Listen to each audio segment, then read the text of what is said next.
নমস্কার, সকলে কেমন আছেন? আশা করছি ভালো আছেন। আমরাও সকলে ভালো আছি। ভিডিওটি এখন থেকে শুরু করলাম। সকালে ঘড়ির কাঁটায় এখন বাজে প্রায় ৮টা। ৮টার সময় ছেলেকে একটুখানি পড়তে বসিয়েছি। বাসি কাজ যা ছিল সবকিছু সেরে নিয়ে বাবুকে কিছু কাজ দিয়ে দিয়েছি করতে। ও লিখছে আর আমি এখানে পুজোটা করে নিচ্ছি। তো ও লিখবে ততক্ষণ আমি পুজোটা সেরে নিই। তো গাছ থেকে দেখতে পারলেন আমাদের গাছে ফুল, সাদা ফুল, লাল ফুল, তুলসী পাতা সব ফুল তুলে নিয়ে এসে এখন পুজোটা করে নিচ্ছি। এটা হচ্ছে আমাদের মন্দির।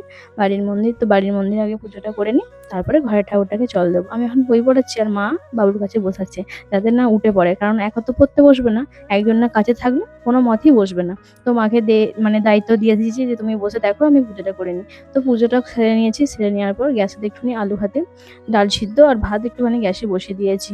বসিয়ে দেওয়ার পর বাবুকে স্কুলে যাওয়ার সময় হয়ে গেছে, ওই জন্য বাবুকে স্নান করে স্কুল ড্রেস পরে রেডি করে দিচ্ছি। কারণ ছেলে স্কুল কামাই করলে তো হবে না, কারণ সামনে পরীক্ষা আসছে।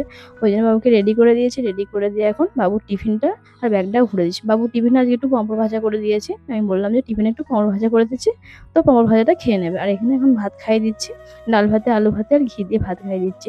জানেন তো বাড়িতে কেউই নেই, আমি এখন বাড়িতে আছি। বাবুকে স্কুলে দিতে যাব, তো ঘরটা চাবি দিয়ে চলে যাব, তারপর এসে বাদবাকি কাজগুলো সেরে নেবো। বাবুকে স্কুলে দিতে যাওয়ার আগে অর্ধেক কাজ সেটা রেখে যায়, আর ফিরে এসে আবার অর্ধেক কাজগুলো সারি। বাবুকে যদি কেউ স্কুলে দিয়ে আসতো বা নিয়ে আসতো, তাহলে আমার অনেকটা কাজের মানে কাজগুলো আগাতো, কিন্তু এইটা করা তো কেউ নেই, ওই জন্য আমাকেই সবটা করতে হবে।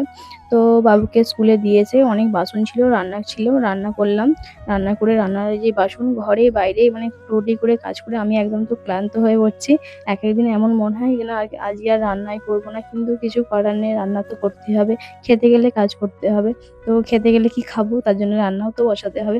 ঘরে বাইরে ঘরে বাইরে দু রকমের কাজ। আমি তো মানে বুঝতেই পারছি না কি করে কি কাজগুলো করব।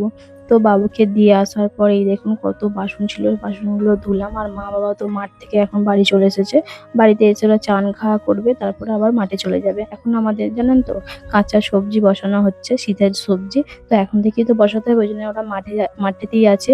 সব খুঁটো গাড়ার জন্য গেছে, বাঁশ কাটার জন্য। তো ওরা সব ওইসব কাজে তো ব্যস্ত, আর আমাকে তো সংসারটা সামলাতে হবে। সংসারের যা কাজ বাজ সেগুলো তো আমাকেই করতে হবে।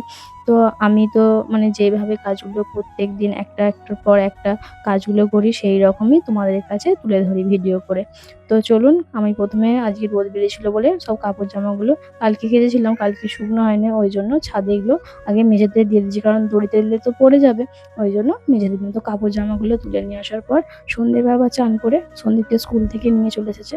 আর এখন এই যে ভাত খাওয়ার সময় সবাই মিলে ভাত খেতে বসবো। চলুন ভিডিওটা এখানেই শেষ।